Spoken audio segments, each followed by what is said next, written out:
Hi friends, welcome back to our channel Yadhi beauty world. இன்றைக்கி வந்து என்ன பார்க்க போகிறோம் அப்படின்னு பார்த்தீங்கன்னா, ஒரு அவேர்னஸ் வீடியோ தான் பார்க்க போகிறோம். என்ன அப்படின்னு பார்த்தீங்கன்னா, நாய் கடிச்சா என்ன பண்ணணும், என்ன பண்ணக்கூடாது அப்படின்னு தான் இந்த வீடியோவில் இருக்க போகுது. ஸோ வீடியோ ஃபுல்லாக பாருங்கள், கண்டிப்பாக யூஸ்ஃபுல்லாக இருக்கும். அவங்களுக்கு யூஸ் ஆகலைன்னா கூட உங்களை சுற்றி இருக்கிற உங்கள் ஃப்ரெண்ட்ஸ் அண்ட் ஃபேமிலிக்கு யாருக்காச்சும் இது யூஸ் ஆகும். கண்டிப்பாக பாருங்கள். வாங்க வீடியோக்குள்ளே போகலாம். நாய் கடிச்சா ஃபஸ்ட்டு பயப்படாதீங்க, டென்ஷன் ஆகாமல் இருங்க. நாய் கடிச்சிச்சின்னா ஃபஸ்ட்டு நம்ம என்ன பண்ணணும் அப்படின்னு பார்த்தீங்கன்னா, நாய் கடிச்ச இடத்துல வந்துட்டு சோப்பு போட்டு 10லேருந்து 15 டைம் நல்லா ரன்னிங் வாட்டரில் வந்து வாஷ் பண்ணணும்.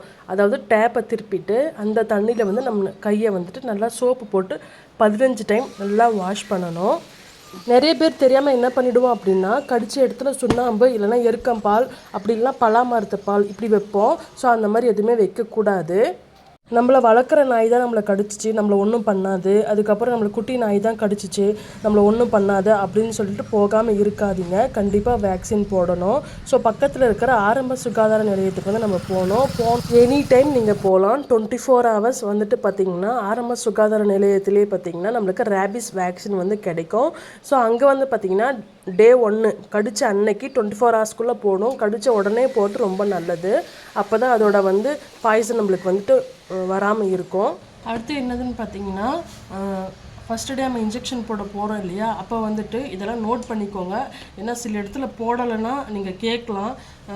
ஏன்னா இது வந்து அவங்களோட ரெஸ்பான்சிபிலிட்டி. ஸோ இது வந்து கவர்மெண்ட்டே நம்மளுக்கு வந்து அலாட் பண்ணியிருக்கு, சரிங்களா. ஸோ ஆரம்ப சுகாதார நிலையத்தில் பார்த்திங்கன்னா 24 hours இந்த மெடிசன் வந்து நம்மளுக்காக இருக்கும். ஸோ இது வெளியே இதோட மெடிசன் ப்ரைஸ் பார்த்திங்கன்னா 3000க்கு மேலே வரும்.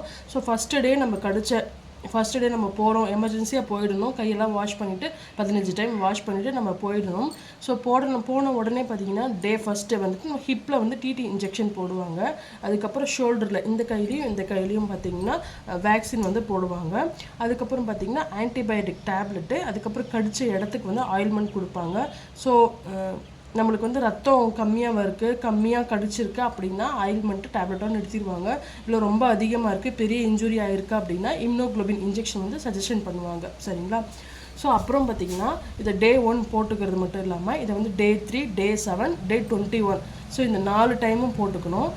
கண்டிப்பாக இப்போ போட்டுக்கணும். அப்போ வந்து பார்த்திங்கன்னா ஷோல்டரில் மட்டும்தான் இன்ஜெக்ஷன் போடுவாங்க. ஸோ இந்த டே 3, டே 7, டே 21 இதில் வந்துட்டு நம்ம மறக்காமல் போய் போட்டுக்கணும். ஸோ அவங்களே கால் பண்ணி கேட்பாங்க, நீங்கள் வாங்க வந்து இன்ஜெக்ஷன் போட்டு போங்க. ஸோ மறக்கக்கூடாது. டேட்டை வந்து எக்ஸ்டெண்ட் பண்ணவும் கூடாது. ஸோ கரெக்டான டேட்டில் போய் போட்டுக்கோங்க. அதே மாதிரி பார்த்திங்கன்னா நாய் வந்துட்டு லைட்டாக கடிச்சிருச்சு, லைட்டாக புரண்டிருச்சு அப்படின்ட்டு போகாமல் மட்டும் இருந்துடாதீங்க. நாய் பல்லு பட்டாலோ நாயோட நகம் பட்டாலோ ஏன் போட்டுக்கணும் அப்படின்னு சொல்கிறாங்க. ஸோ நீங்கள் வந்து பயப்படாமல் தயவு செஞ்சு போய் போட்டுக்கோங்க. அதை வந்துட்டு வந்து எக்ஸ்டெண்ட் பண்ணாமல் தள்ளி போடாமல் வந்து போட்டுக்கோங்க. நம்ம ஹெல்த்தை நாம் தான் பார்த்துக்கணும். ஓகே ஃப்ரெண்ட்ஸ், இந்த வீடியோ உங்களுக்கு கண்டிப்பாக யூஸ்ஃபுல்லாக இருந்திருக்குன்னு நினைக்கிறேன். வீடியோ பிடிச்சிருந்தால் லைக் பண்ணிக்கோங்க, உங்கள் ஃப்ரெண்ட்ஸ் அண்ட் ஃபேமிலிக்கு ஷேர் பண்ணிக்கோங்க. ஓகே ஃப்ரெண்ட்ஸ், பாய். இனி அடுத்த வீடியோவில் சந்திக்கலாம். தேங்க்யூ.